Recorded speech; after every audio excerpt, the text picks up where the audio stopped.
బౌద్ధ మతంలోకి ఇతరులు పోవడానికి కారణం ఏంది? క్రైస్తవ మతంలోకి ఇతరులు పోవడానికి కారణం ఏంది? కారణాలు పరిశీలించాలి కదా.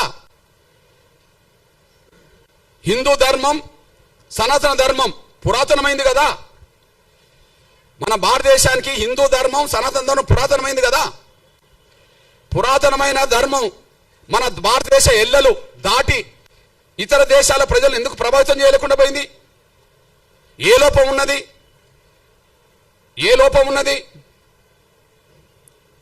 పురాతనమైంది కదా. సనాతన ధర్మం తర్వాతనే, లేదా హిందూ విశ్వాసం తర్వాతనే క్రైస్తవం వచ్చింది కదా. క్రైస్తవం వచ్చింది కదా, ఇస్లాం వచ్చింది కదా.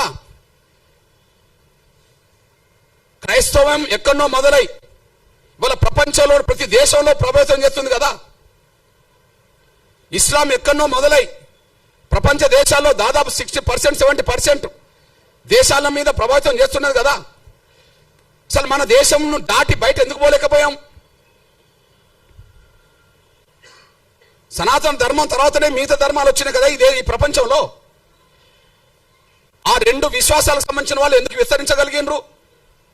మనం ఎందుకు కుచించకపోయినాం? మన ధర్మంలో ఉండే లోపం ఏంటిది?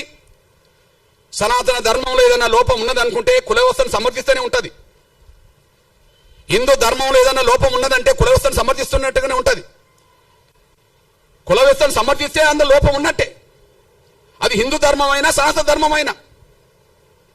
కుల వ్యవస్థను సమర్థించకపోతే హిందూ ధర్మమే గొప్పది కావచ్చు, సనాతన ధర్మమే గొప్పది కావచ్చు.